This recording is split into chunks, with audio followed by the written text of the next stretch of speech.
move on to another question that came in before. One young lady wants to know, what advice would we give to a bright and beautiful young woman who is in a bad marriage to an emotionally abusive man? She has given up her education and her own dreams, believing she can love him enough to change him.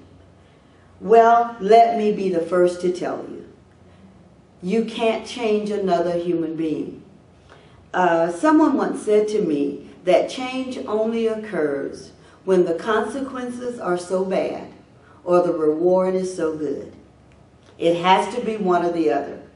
If that person doesn't realize the advantage of changing, they won't.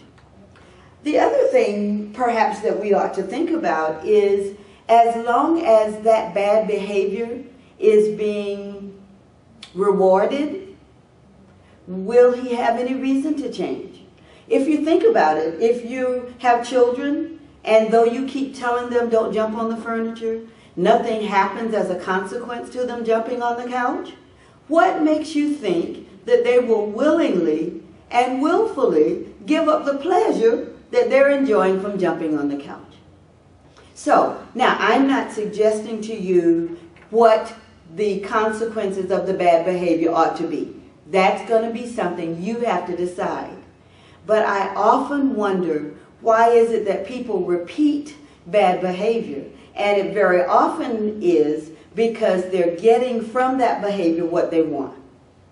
If you've given up the opportunity to go to school, if you've given up your dreams, and I'm assuming when you say that the person is emotionally abusive, that this is someone who doesn't treat you in a way that's respectful. I'm assuming that if he's emotionally abusive, he's not meeting some of your emotional needs.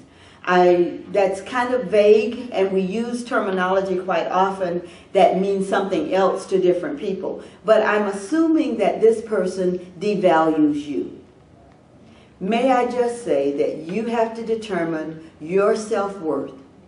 You've got to decide what you're worth, if you're of any value, and if, in fact, what's being done to you is not what you deserve. And then decide. There are people who are able to live with and survive in an atmosphere that's not mutually beneficial, which is what I think marriage is, quite frankly. But there are people who are able to do that because they've thought through the dilemma that they're in. They've already decided, I'm going to stay because. Their because, whatever the ... is, might not be mine, but they have a right to make that decision for themselves. I'm saying that to you, that if you're in a situation that devalues your worth, that makes you feel like less than the bright, beautiful person that you were created to be, you've got to decide how long you will allow that to happen. If you can stay in that situation and provide for yourself the encouragement that you need, go for it.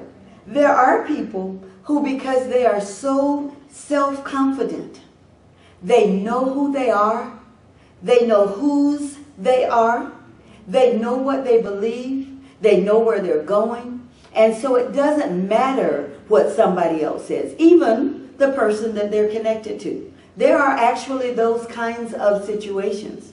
And I'm suggesting that if you're strong enough that you know who you are, you can make it in spite of what somebody else is saying. And I venture to say that perhaps when they don't get a rise out of you, when you're no longer crying, when you're no longer begging them to treat you nicely, I don't know, maybe they'll lose the satisfaction that they were getting by treating you in a way that's abusive.